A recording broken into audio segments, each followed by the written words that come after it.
नमस्कार सभी को, मैं अभिनंदन आप सभी का आपके अपने परिवार टेक्स्ट बुक में हार्दिक अभिनंदन करता हूं, हार्दिक स्वागत करता हूं।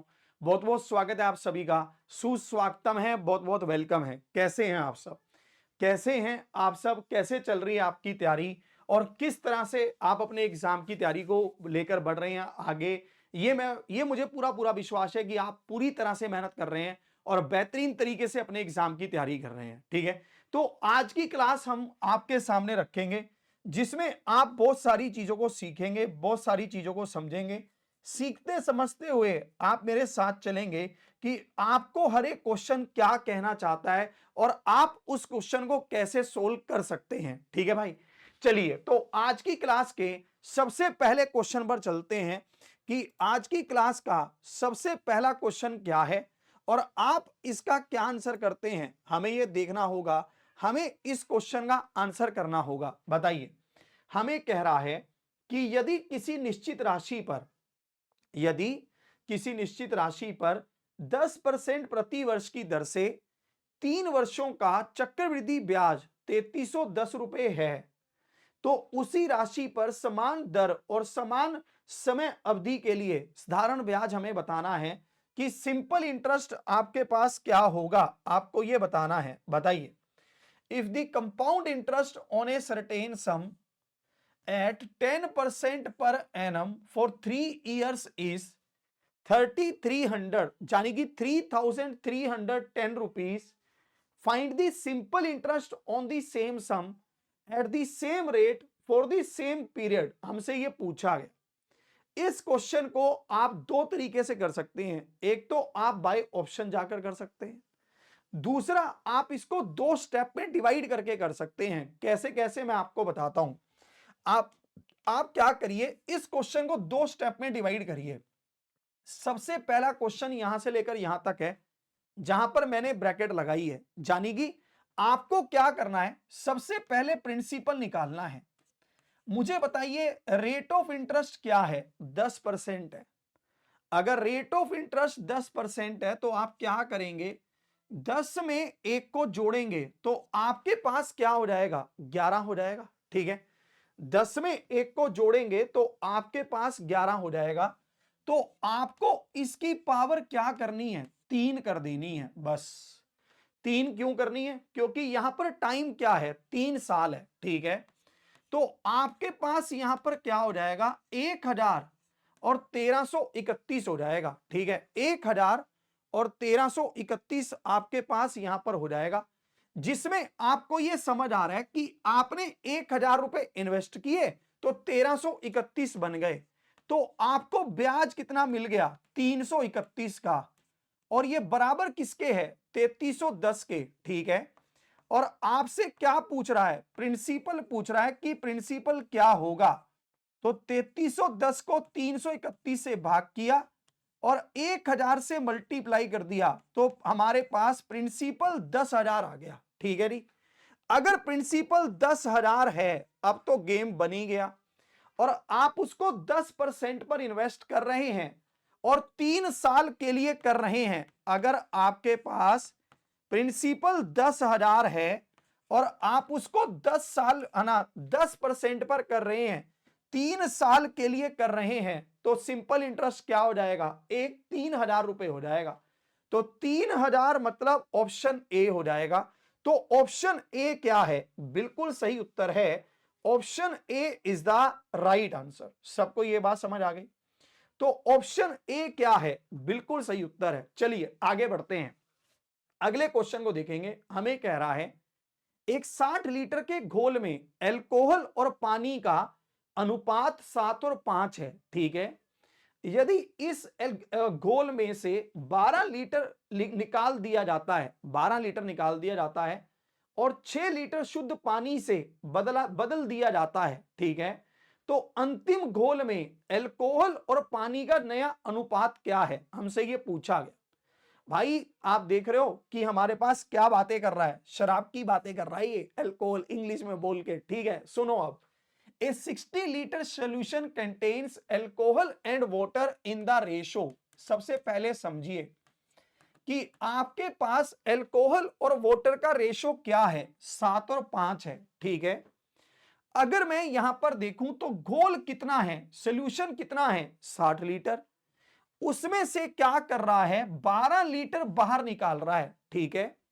तो आप यहां पर क्या करेंगे, इस 60 में से 12 बाहर निकालेंगे तो आपके पास कितना बचेगा, 48। पहले सुनो, मेरी बात को सुनो आप, ठीक है ना। बिल्कुल आराम से सुनो, क्वेश्चन को समझो, उत्तर करो, आंसर तो करो सब, ठीक है, तभी तो मजा आएगा। अब इसमें देखो एक चीज आप समझना, अगर मैं किसी भी मिश्रण में से, किसी भी मिक्सचर में से किसी भी चीज को निकाल दूंगा तो पर मेरा उसमें जो रेशो है वो कभी भी चेंज नहीं होगा, ये हमेशा ध्यान रखना। रेशो चेंज क्यों नहीं होगा, आप इसको ऐसे समझिए, जैसे एक दूध वाला हमारे घर में आया, उसने पूरे ढोल में 10 लीटर दूध रख रखा है, उसने हमें मान लो कि 5 लीटर दूध दे दिया, बाकी के 5 लीटर को उसने किसी और को दिया। क्या हमें वो शुरू का जो 5 लीटर दूध दिया है वो देने के बाद वो दूध क्या पतला हो जाएगा, या फिर उस दूध में क्या दूध ज्यादा बढ़ जाएगा, ऐसा तो कुछ होगा नहीं। तो एक मिश्रण में से अगर आप कुछ भी निकाल देते हो तो बाकी का जो मिश्रण बचता है उसका रेशो भी सेम ही होता है। अगर मैं 60 लीटर में से 12 लीटर निकाल भी दूंगा तो मेरा जो मिश्रण बचेगा उसका रेशो भी सेम ही होगा, ठीक है। तो 48 को इस रेशो में बांटिए, कैसे बांटेंगे, 12 से भाग करके, कितने पर कटेगा, 4 पर, तो इसको 4 से गुना कीजिए, 7 चौके 28 और 5 चौके 20, ठीक है। इसके बाद आप यहां पर देखिए हमें क्या कह रहा है कि 6 लीटर शुद्ध पानी मिला देता है। तो आपको यहां पर पता चल गया ये क्या है, 48 है, ठीक है। हमने इसको बांटा तो हमारे पास आ गया 28 और 20 आ गया, ठीक है। हमारे पास 28 और 20 आ गया। अब आगे देखो, अब इसमें क्या कर रहा है, 6 लीटर पानी मिला रहा है ये। अब ये इसमें क्या कर रहा है, 6 लीटर पानी मिला रहा है, तो हमारे पास हो जाएगा 28 और 26 हो जाएगा बस, ठीक है। तो 28 और 26 हो जाएगा, तो रेशो क्या हो जाएगा, 14 और 13 हो जाएगा। तो 14 और 13, तो ऑप्शन ए हो जाएगा। तो ऑप्शन सही क्या है, ऑप्शन ए क्या है, बिल्कुल सही है, ठीक है। आपको यहां पर एक चीज ध्यान रखनी है कि आपसे रेशो किसका पूछा है, अल्कोहल और पानी का। आपसे रेशो किसका पूछा है, अल्कोहल और वाटर का, हमसे ये पूछा है। कभी कभी क्वेश्चन में हमसे पूछेगा वाटर टू अल्कोहल, आपको उसका भी ध्यान रखना है। फिर ये रेशो उल्टा हो जाएगा, यानी कि 13 और 14 हो जाएगा, फिर समझ गए अब आप। फिर ये रेशो उल्टा हो जाएगा, यानी कि 13 और 14 हो जाएगा। चलिए अब इसको देखेंगे। हमें कह रहा है एक चुनाव में 90% योग्य उम्मीदवारों ने या फिर मतदाताओं ने अपने वोट डाले, ठीक है। इन वोटों में से 10% को अमान्य घोषित कर दिया गया, ठीक है।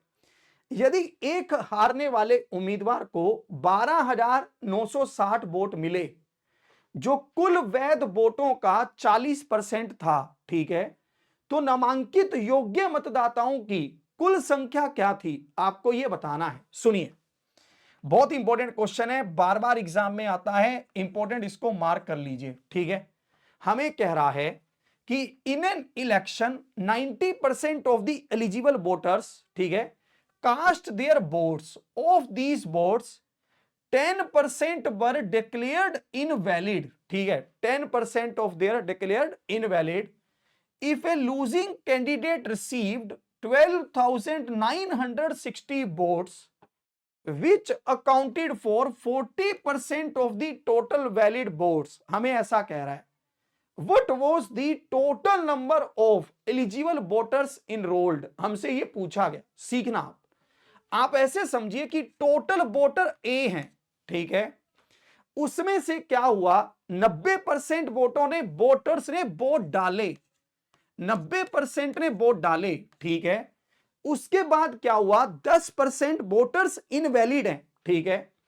अगर 10% वोटर्स इनवैलिड हैं तो वैलिड कितने हैं, 90%।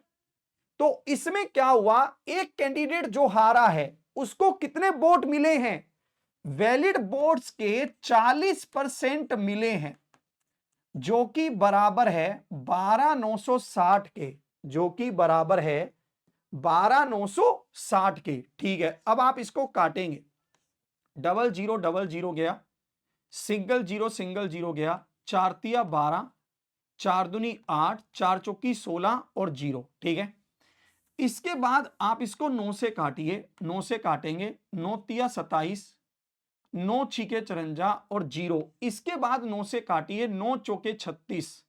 तो एक ही वैल्यू हमारे पास क्या आ गई, 40,000 आ गई।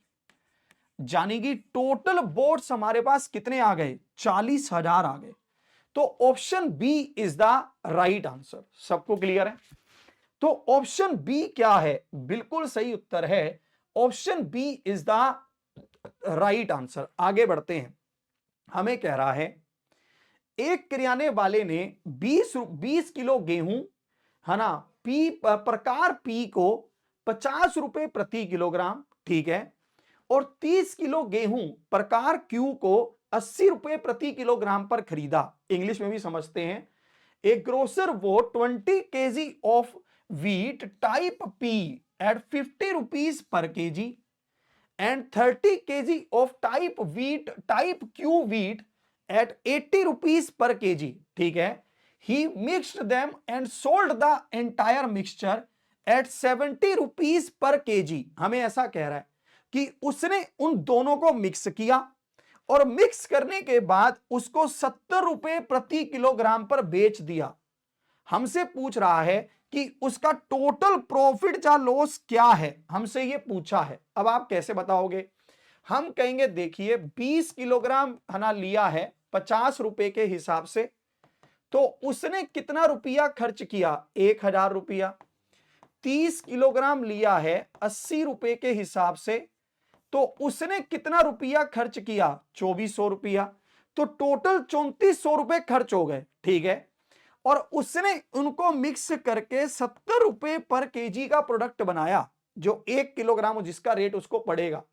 अब बताइए टोटल कितना हो गया, 20 किलो ये और 30 किलो ये, तो 50 किलो हो गया। और इस 50 किलो को 70 किलोग्राम 70 रुपए के हिसाब से बेचा, तो 3500 रुपए में बेच दिया। अब सुनो, उसको यहां पर क्या हो रहा है, उसने कितने में खरीदा, टोटल 3400 में, और उसने कितने में बेचा, टोटल 3500 रुपए में। तो उसको क्या हो रहा है, साफ साफ दिख रहा है कि उसको प्रॉफिट हो रहा है। कितने का प्रॉफिट हो रहा है, 100 रुपए का प्रॉफिट हो रहा है। बस हमसे यही पूछा गया था, ना उसने कोई परसेंटेज बोला, ना उसने कुछ और कहा, सिंपल रुपए में हमसे पूछा है, तो हमने सिंपल इसको रुपए में कैलकुलेट करके बता दिया कि इसको इतने रुपए का प्रॉफिट हुआ है। अब देखना क्या कह रहा है, हमें कह रहा है a manufactured base cost is P rupees. फिर हमें कह रहा है the distributor applies a 25% markup. पहले क्वेश्चन को समझिए, क्वेश्चन क्या है। एक निर्माता की आधार लागत P है, एक निर्माता है, उसकी आधार लागत क्या है, P है। ठीक है, वो 25% रेट बढ़ाकर लिखता है। अब वितरक 25% मार्कअप लागू करता है। ठीक है, वे स्टोर को 10% की व्यापार की छूट प्रदान करते हैं। सुनो, जब भी कभी बिजनेस रन होता है तो कैसे चलता है बिजनेस, बिजनेस ऐसे चलता है कि सबसे पहले किसी चीज को बनाया गया, ठीक है, उसके बाद आपने उसके रेट को बढ़ाकर लिख दिया 25%, ठीक है, फिर आपने क्या कहा, उसके ऊपर 10% का डिस्काउंट दिया, तो 90% कर दिया। फिर जिसने आपसे खरीदा है, जैसे मान लो मैं फैक्ट्री के पास गया, मैंने फैक्ट्री वालों से माल खरीदा, फैक्ट्री वालों से माल खरीदकर मैं अपने घर पे ले आया, फिर मैंने उस पर क्या किया, 60% बढ़ाकर लिख दिया। फिर मैंने क्या किया, 60% बढ़ाकर लिख दिया और अपने कस्टमर को 25% के डिस्काउंट पर, यानी कि 75% में बेचा। और फाइनली मैंने क्या किया, 10,800 में बेचा। क्लियर है? फाइनली मैंने क्या किया, 10,800 में बेचा। अब इसको काटेंगे, जो 0 कट रहा है 0 काटो, है ना, इसको काटेंगे 12 9 108, तो 00, 25 तिया 75, 25 चौके 100, 25 पांजे 125, 25 चौके 100, ठीक है। इसके बाद मैंने यहां पर देखा 5 दूनी 10 हो गया। इसके बाद मैंने यहां पर देखा 4 तिया 12 हो गया। इसके बाद मैंने इसको इससे काटा, ठीक है, तो मेरे पास ये कटेगा 16 एकम 16, या फिर मैं अगर इसको देखूं तो 4 एकम 4, 4 चौकी 25 पर कट जाएगा, ठीक है। तो ये 25 पर कट गया। तो P की वैल्यू क्या है? 25 गुना में 4 चौकी 16, 16 दूनी 32 गुना में 10। तो 32 और 25 को गुना कर लीजिए बस। 5 दूनी 10, एक कैरी, 5 तिया 15 और एक 16 हो जाएगा। तो आपके पास क्या आ गया? 8000 आ गया। अगर आपके पास 8000 आ गया तो ऑप्शन ए आ गया। तो ऑप्शन ए क्या है? बिल्कुल सही उत्तर है option A is the right answer. सबको क्लियर है ना? तो ऑप्शन ए बिल्कुल सही उत्तर है। Option A is the right answer. Clear है? बिजनेस कैसे चलता है आप समझ गए। पहले आप कंपनी से खरीद कर लेकर आते हो, कंपनी आपको कुछ डिस्काउंट देती है, फिर आप कुछ रेट बढ़ाकर लिखते हो, फिर आप लोगों को डिस्काउंट देते हो। ऐसी तो बिजनेस चलता है। हाँ ना तो बोल दे यार, ठीक है। हमें कह रहा है सी ने कितना इन्वेस्ट किया है? 50,000 रुपए। और डी ने कितना इन्वेस्ट किया है? 70,000 रुपए। और हमें कह रहा है कि D receives an additional 10% discount, ठीक है। D receives an additional 10% discount of the total profit for administration. The total profit is 80,000 rupees. The total profit is 80,000 rupees. What is D share? आपसे ये पूछा गया। सुनिए कैसे हो रहा है। आपके पास दो बंदे बिजनेस कर रहे हैं, सी और डी। सी ने कितना पैसा लगाया है? 50,000 रुपए। और डी ने कितना पैसा लगाया है? 70,000 रुपए। तो मुझे यहां पर एक बात बताइए, अगर ये पैसे को बांटेंगे तो किस रेशो में बटेगा? 5 और 7 में, ठीक है। आपको यहां पर क्या कह रहा है कि डी को प्रशासन के लिए कुल लाभ का अतिरिक्त 10% प्राप्त होता है। डी ने कहा मैं बिजनेस संभालूंगा तो मेरे को कुछ पैसा चाहिए, डी ने पहले ही बोल दिया। अगर डी ने ऐसा बोल दिया तो टोटल पैसा प्रॉफिट कितना था? 80,000। उसमें से 10% तो डी वैसे ही ले गया, 8,000 रुपए। अब बाकी का हमारे पास कितना बचा? 90%। इस 90% को आप इस रेशो में बांटेंगे तो 7/12 हो जाएगा। भाई आपके पास जितना भी प्रॉफिट है उसका 10% तो डी ले गया, बाकी का 90% बचा, उसको आप बांटेंगे। बांटेंगे कैसे? डी की वैल्यू क्या है? 7, तो ऊपर 7 रखेंगे और नीचे क्या रखेंगे? 12 रखेंगे, ठीक है। तो 0000 कटेगा, 4 दूनी 8 कटेगा, 4 तिया 12 कटेगा, 3 तिया 9 कटेगा, ठीक है।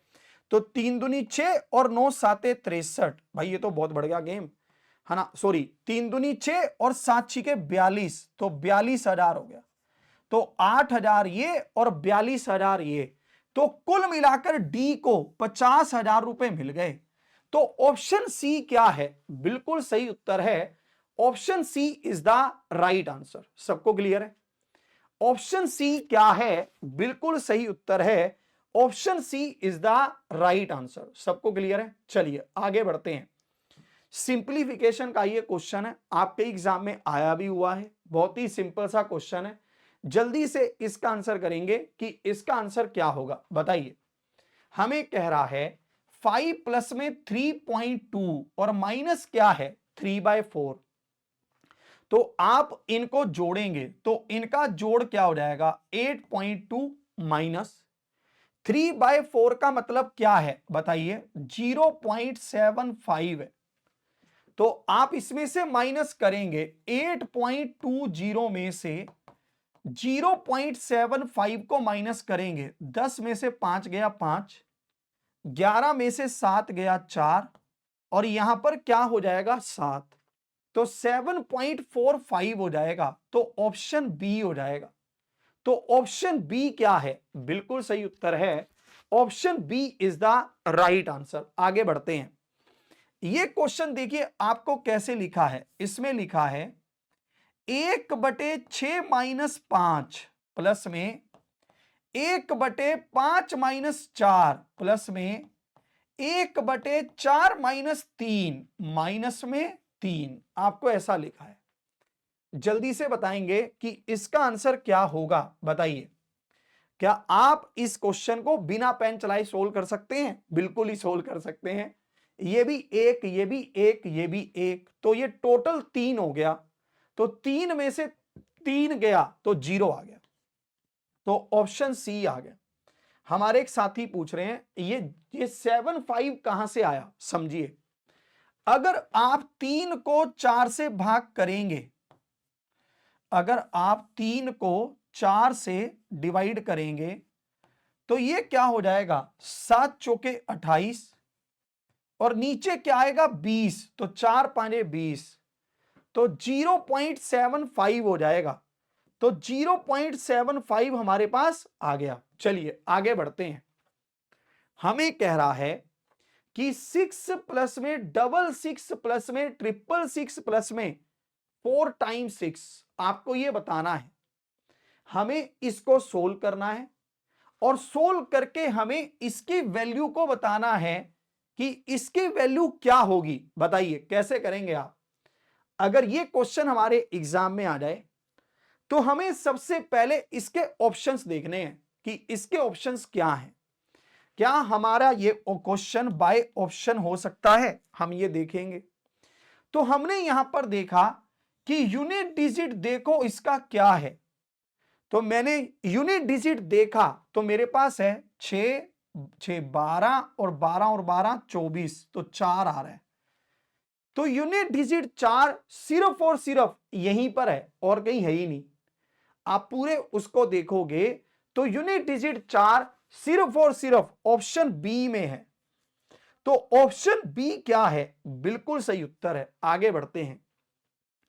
एक साइकिल चालक अपने घर से पार्क तक जाता है। यदि वह 20 किलोमीटर प्रति घंटे की चाल से यात्रा करता है, ठीक है, और वह 15 मिनट की देरी से पहुंचता है, बहुत सही। यदि वह 30 किलोमीटर प्रति घंटे की गति से यात्रा करता है तो वह 15 मिनट पहले पहुंचता है, ठीक है। घर और पार्क के बीच की दूरी क्या है? आपको यह बताना है, ठीक है। आराम से समझेंगे कैसे कैसे कह रहा है। A cyclist travels from his house to the park. If he travels at a speed of 20 km per hour, he arrives 15 minutes late. ठीक है। If he travels at 30 km per hour, he arrives 15 minutes early. ठीक है। What is the distance? What is the distance between the house and the park? हमसे ये पूछा गया। सुनना, सबसे पहले आप यहां पर लिखेंगे स्पीड क्या है। स्पीड लिखिए आप पहले, ठीक है। तो आपको क्या कह रहा है? स्पीड क्या है? 20 किलोमीटर। फिर आप इसकी स्पीड को क्या कर दे रहे हैं? 30 किलोमीटर। तो 0 से 0 काटेंगे। स्पीड और टाइम का रिलेशन उल्टा है। अगर स्पीड 2 और 3 है तो टाइम 3 और 2 होता है। समझ गए? अगर आप किसी जगह की स्पीड, यानी कि देखो आपको किसी जगह पर जाना है, अगर आप वहां पर दौड़कर जाओगे तो आप जल्दी पहुंचोगे, अगर आप वहां पर धीरे धीरे जाओगे तो आप लेट पहुंचोगे। यही होता है। तो इसलिए स्पीड और टाइम का रिलेशन उल्टा होता है। स्पीड बढ़ाओगे तो जल्दी पहुंचोगे, स्पीड धीरे करोगे तो लेट पहुंचोगे, ठीक है।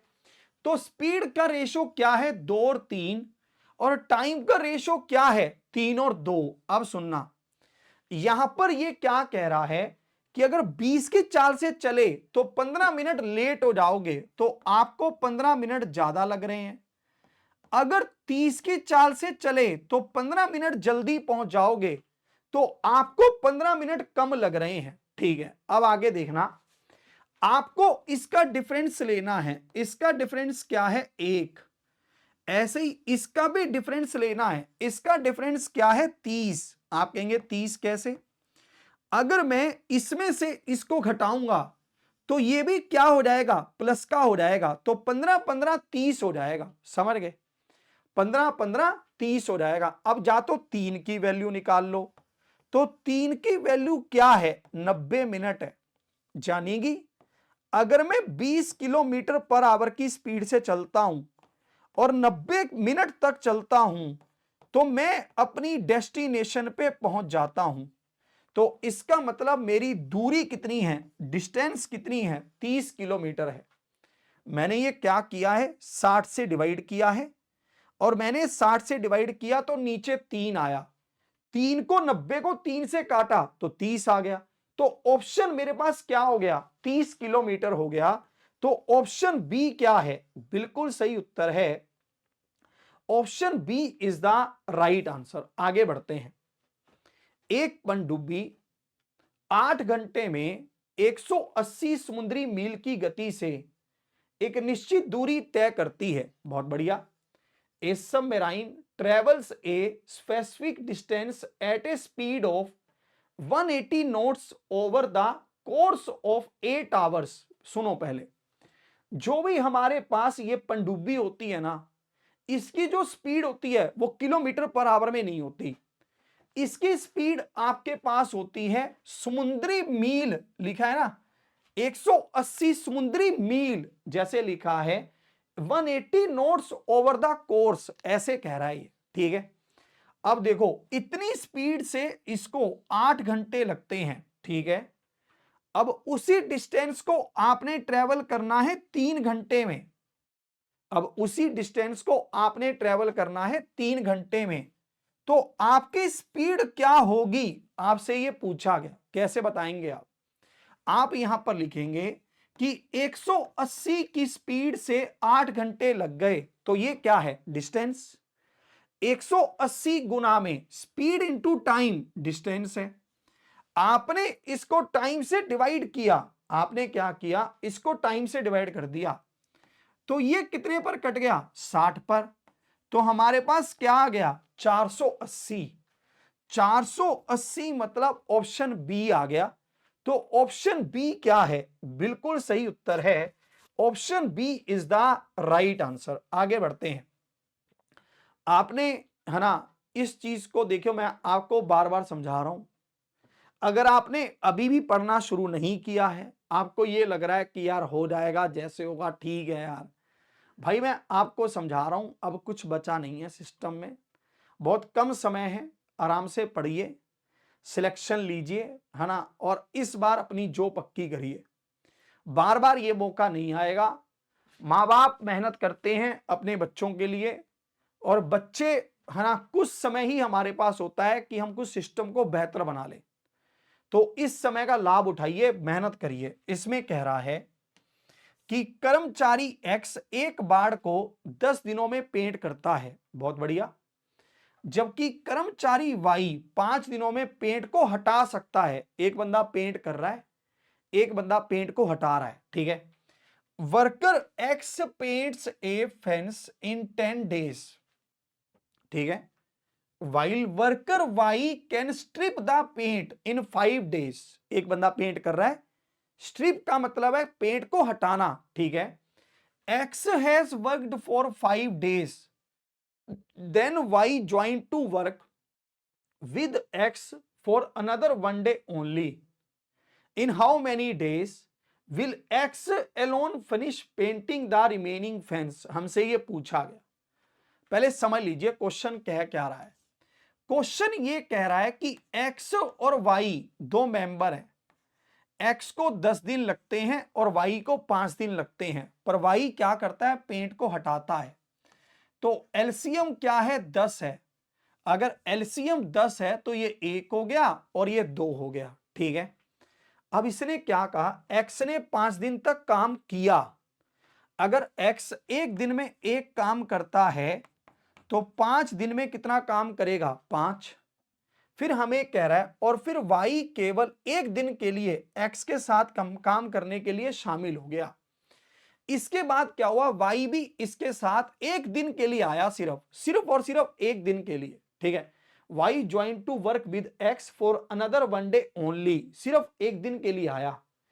अगर ये एक दिन के लिए इसके साथ आएगा तो ये तो पेंट करेगा और ये पेंट को हटाएगा, तो ओवरऑल तो एक पेंट माइनस हो जाएगा ना भाई। मान लो क्योंकि ये 1 यूनिट पेंट करेगा, ये 2 यूनिट हटाएगा, मान लो पेंट कहीं खराब हो गया तो उसको हटाना पड़ेगा, तो ओवरऑल 1 यूनिट पेंट हट जाएगा, तो हमारे पास 4 यूनिट फिर बच जाएंगी।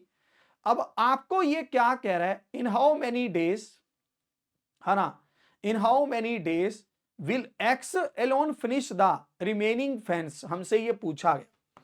तो टोटल तो 10 काम करना था, अब 4 ही हुई हैं तो 6 बच गई। अब फिर से भाई, अब तो फिर से 6 बच गई ना, और x अब अकेला काम करेगा क्योंकि y तो सिर्फ एक दिन के लिए आया था, तो वो कितने दिन लेगा, 6 दिन और ले लेगा।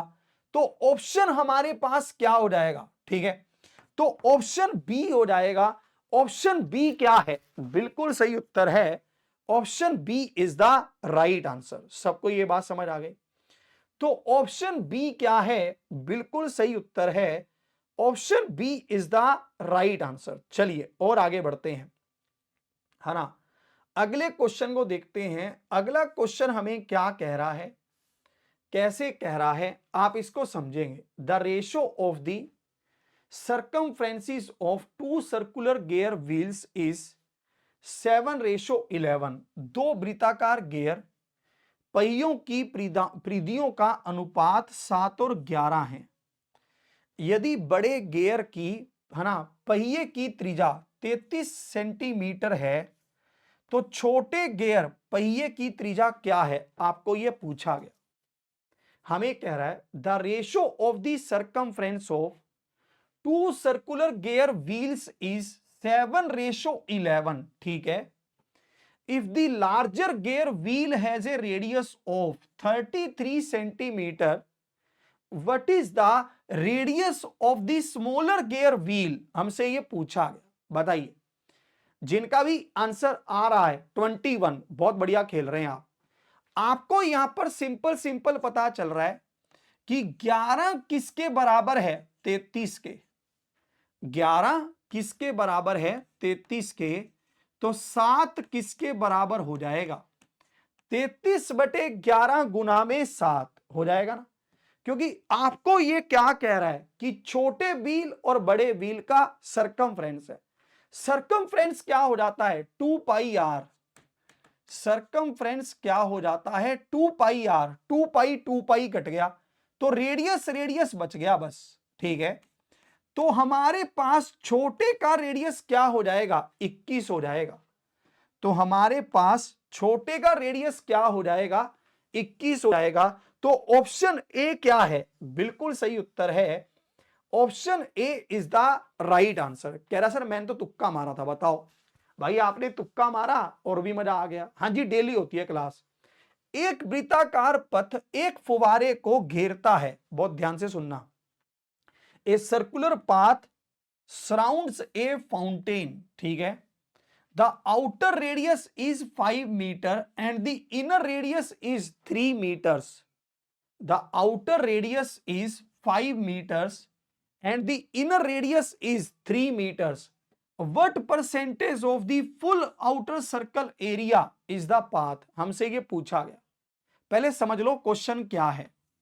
जैसे आपके पास एक फाउंटेन है, उसके चारों तरफ हमने क्या बनाया है, एक ऐसा रास्ता बना दिया है। आपने देखा होगा, जैसे आपने बड़े बड़े शहरों में, हमारे इंडिया में तो हो सकता है कम हो, पर फॉरेन वगैरह की तस्वीरें आपने देखी होंगी कि बीच में एक फाउंटेन बना होता है ना। बाहर 2 ऐसे सर्कल से बना रखे होते हैं कि लोग आराम से यहां खड़े हो जाएं, बैठ जाएं। अब यहां पर ये हमें क्या कह रहा है कि जो आउटर रेडियस है वो 5 है और जो इनर रेडियस है वो 3 है, ठीक है। हमें कह रहा है what percentage of the full outer circle area is the path. पहले सुन लो क्वेश्चन है क्या। आपको यह कह रहा है कि जो आउटर सर्कल का रेडियस है, पहले वो बताओ। आउटर सर्कल का रेडियस है πr²। फिर मुझे इस रास्ते का एरिया बताओ। पहले तो मेरे को इस आउटर सर्कल का एरिया बताना था, मैंने बता दिया। फिर मेरे को इस रास्ते का एरिया बताना है, कैसे बताऊंगा, पाई आर स्क्वायर, पाई तो कॉमन आ गया, -3 का स्क्वायर, ठीक है। अब आप देखना, पाई से पाई कट गया, पाई से पाई कट गया, ठीक है। 5 और 5 का स्क्वायर 25 हो गया, ठीक है। अब देखो ये क्या है, ए स्क्वायर माइनस बी स्क्वायर है, तो ए प्लस बी, ए माइनस बी, हमारे पास हो जाएगा 25 और 16, 25 और 16 हो गया। यानी कि बड़े सर्कल का एरिया क्या है 25 और रास्ते का एरिया क्या है 16। अब देखो आपको यह बताना है कि 16 25 का कितने प्रतिशत है, बस परसेंटेज बताना है। तो हमने बता दिया कि 16 25 का कितने परसेंटेज है, 64%। 16 25 का कितने परसेंटेज है, हमने बता दिया 64% है। तो 64% क्या है, बिल्कुल सही उत्तर है 64% इज द राइट आंसर। अब इसको देखेंगे, एक वृत्ताकार आंगन का क्षेत्रफल 616 मीटर स्क्वायर है। इफ ए सर्कुलर पोर्शन होगा ये, has a area of 616 metre square, what is the radius of the portion, आंगन की त्रिज्या बताइए क्या है, बता देंगे हम जानते हैं एक सर्कुलर एरिया का, सर्कुलर पोर्शन का एरिया क्या होता है, पाई आर स्क्वायर।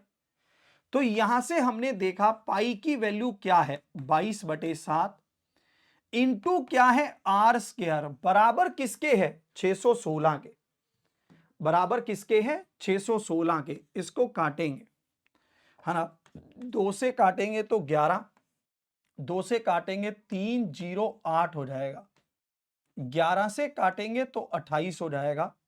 तो आर स्क्वायर बराबर 7 चौके 28 गुना में 7, तो इसका स्क्वायर रूट कर देंगे तो 7 गुना में 2 आ जाएगा, तो 14 सेंटीमीटर आ जाएगा। तो 14 मीटर आ जाएगा, क्योंकि मीटर में बात चल रही है ना सारी, तो 14 मीटर आ जाएगा। तो ऑप्शन बी क्या है, बिल्कुल सही उत्तर है, option B is the right answer. चलिए इस पर आते हैं, हमें कह रहा है कि किसी धनराशि पर 20% प्रति वर्ष की दर से 1.5 वर्ष के लिए, यहां पर ये क्या है 1.5 वर्ष है, 1.5 वर्षों के लिए चक्रवृद्धि ब्याज वार्षिक रूप से संयोजित होने पर 6600 रुपए हमारे पास है, क्या है चक्रवृद्धि ब्याज है, ठीक है। हमसे क्या कह रहा है, मूलधन बताइए कि मूलधन क्या होगा, यानी कि प्रिंसिपल बताइए कि प्रिंसिपल क्या होगा, समझेंगे। हमें कह रहा है the compound interest on a sum at 20% per annum for 1.5 years compounded yearly is 6600 rupees, ठीक है। फाइंड द प्रिंसिपल, कि प्रिंसिपल क्या है, समझिएगा। पहले सबसे पहली बात आप यहां पर समझिएगा कि रेट ऑफ इंटरेस्ट क्या है 20%, तो 1/5 हो जाएगा। तो 1/5 का मतलब क्या है 5 और 6 हो जाएगा, ठीक है। अब यहां पर आप देखना पूरे साल की बात नहीं कर रहा आगे ना, आधे साल की बात कर रहा है। तो आपको क्या करना है, इस 1/5 को आधे से गुना कर देना है बस।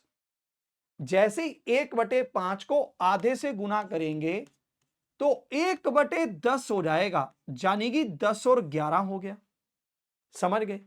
जब भी कभी आपके पास कंपाउंड इंटरेस्ट में आपको जो टाइम है वो फ्रैक्शन में दे रखा हो तो ऐसे ही करना है। जब भी कभी आपके पास कंपाउंड इंटरेस्ट में टाइम आपको फ्रैक्शन में दे रखा हो तो ऐसे ही करना है। रेट ऑफ इंटरेस्ट क्या है 20%, 20% का मतलब क्या है 1/5, तो 5 में 1 को जोड़ा 6, जितना भी समय बच गया आधा साल बचा, इस आधे साल को इसमें गुना कर दो तो नीचे 10 आ गया, तो 1/10 आ गया, तो 10 से 11 हो गया बस। सिंपल सिंपल इसको गुना कर दो, बस काटा पीटी भी मत करो चाहे। अब देखो 50 रुपए लगाए तो 66 रुपए बन गए, तो 16 रुपए क्या है, ब्याज है। और हमें क्या दे रखा है, ब्याज 6600 रुपए दे रखा है। तो 6600 रुपए बटे 16 गुना 50 हो जाएगा। ये गुना में 50 कहां से आ गया, प्रिंसिपल है ये, मूलधन है ये। इसको काटेंगे 2 से काटेंगे 25, 2 से काटेंगे 8, 8 से काटेंगे 8 8 64, 8 5 40, ठीक है। तो यूनिट डिजिट 0 आ जाएगा और मल्टीप्लाई करेंगे तो 5 आ जाएगा, ठीक है। पर यूनिट डिजिट 0 की भी सेटिंग बन नहीं रही, रुको फिर से काटते हैं हम। 8 8 64, 20 बचेगा, सॉरी यहां पर, है ना। 8 8 64, 20 बचेगा, 8 दूनी 16, 8 5 40। अब सही है, 5 को 5 से गुना करेंगे तो यूनिट डिजिट 5 आ जाएगा। 5 को 5 से गुना करेंगे तो यूनिट डिजिट 5 आ जाएगा, तो ऑप्शन ए आ जाएगा। तो ऑप्शन ए क्या है, बिल्कुल सही उत्तर है।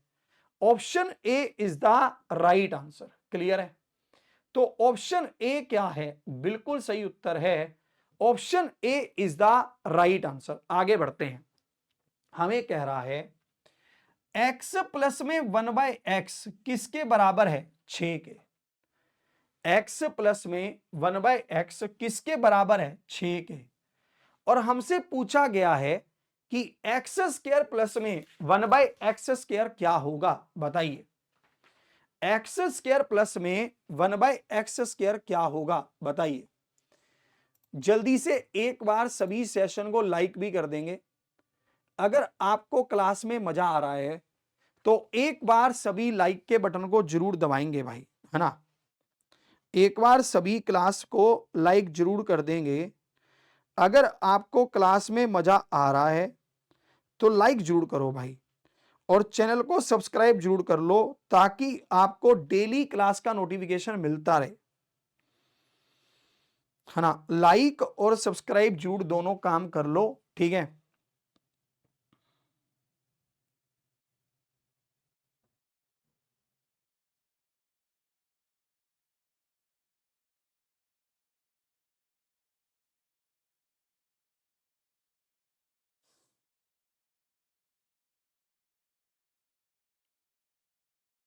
हाँ जी, हमें कह रहा है, आप इसको समझेंगे। हमें कह रहा है x प्लस में 1/x किसके बराबर है, 6 के। तो हमें कह रहा है कि x² प्लस में 1/x² क्या होगा, 6 का स्क्वायर माइनस 2, यानी कि 36 माइनस 2 हो जाएगा तो 34 हो गया। तो 34 मतलब ऑप्शन सी हो गया। तो ऑप्शन सी क्या है, बिल्कुल सही उत्तर है। Option C is the right answer. सबको क्लियर है। तो ऑप्शन सी क्या है, बिल्कुल सही उत्तर है। Option C is the right answer. चलिए और आगे बढ़ते हैं, है ना। आपको ये क्वेश्चन कैसे कह रहा है, क्या कह रहा है, आप इसको समझेंगे। हमें कह रहा है 3 प्रकार की दालें जिनकी कीमत 50 रुपए पर केजी और 60 रुपए पर केजी है, एक तीसरी अज्ञात कीमत वाली दाल को 1 1 और 2 के अनुपात में मिलाया जाता है, ठीक है। यदि परिणामी मिश्रण को 72 रुपए पर केजी में बेचा जाता है, ठीक है, जिससे क्रय मूल्य पर 20% का लाभ होता है, तो तीसरी प्रकार की दाल की कीमत प्रति किलोग्राम क्या है, आपको यह समझना है। क्वेश्चन बहुत बढ़िया है। क्वेश्चन को आपने इसमें उल्टा ही स्टार्ट करना है। कैसे, सुनिएगा। आप इसको कितने में सेल करते हैं, 72 रुपीस पर केजी में, उससे आपको क्या हो रहा है, 20% का प्रॉफिट हो रहा है, ठीक है। अगर उससे हमें 20% का प्रॉफिट हो रहा है तो मेरे को मिक्सचर कितने का पड़ रहा है, मेरे को खुद को 60 रुपए का पड़ रहा है। मेरे को मिश्रण कितने का पड़ रहा है, 60 रुपए का पड़ रहा है। सुनना वाह, जिसमें मैंने क्या किया है, 50 रुपए वाले माल को 1 किलोग्राम मिलाया है, ठीक है। तो 50 रुपए का ये हो गया, 60 रुपए वाले माल को 1 किलोग्राम मिलाया है तो 60 रुपए का ये हो गया, और तीसरे माल की कीमत मुझे पता ही नहीं है पर मैंने उसको 2 किलोग्राम मिलाया है तो मेरे पास 2A हो गया, और ये टोटल कितने किलोग्राम हो गया 4, तो मैंने इसको 4 से भाग कर दिया और मेरे को यहां से मिल क्या गया 60 रुपए पर केजी का सामान मिल गया। ठीक है, मेरे को यहां से 60 रुपए पर केजी का सामान मिल गया, तो 110 प्लस में 60, 110 प्लस में 2A सॉरी बराबर किसके हो जाएगा 4 छिके 24 के। तो हमारे पास 240 में से 110 गया तो 130 आ गया, 130 को 2 से भाग करेंगे तो 65 आ गया। अगर 65 आ गया तो ऑप्शन ए आ गया। तो ऑप्शन ए क्या है, बिल्कुल सही उत्तर है option A is the right answer. सबको ये बात समझ आ गई? तो ऑप्शन ए क्या है, बिल्कुल सही उत्तर है option A is the right answer. आगे बढ़ते हैं, हमें कह रहा है कर्मचारी के को एक उपकरण को असेंबल करने में 18 घंटे लगते हैं, कर्मचारी एल को 9 घंटे लगते हैं, जबकि कर्मचारी एम उनकी सहायता करता है तो वे असेंबली को केवल 3 घंटे में पूरा कर लेता है। बहुत शानदार। एम को अकेले काम पूरा करने में कितना समय लगेगा, हमसे ये पूछा गया। हमने यहां पर कहा ये के है, ये एल है, और ये के प्लस में एल प्लस में एम है। के को कितने घंटे लगते हैं 18, एल को कितने घंटे लगते हैं 9, और के एल एम तीनों को कितने घंटे लगते हैं 3। ठीक है, अब आपको ये क्वेश्चन होमवर्क दे रहा हूं, आपको ये क्वेश्चन घर से करके लेकर आना है। ठीक है भाई, ये क्वेश्चन आपको घर से करके लेकर आना है, ये क्वेश्चन आपका होमवर्क है। बेहतरीन तरीके से इसको घर से करके लेकर आना और कमेंट बॉक्स में इसका आंसर करना, और डेली क्लास में लाइव आया करो ताकि आपको पूरी क्लास बेहतरीन तरीके से मिल जाए। ठीक है।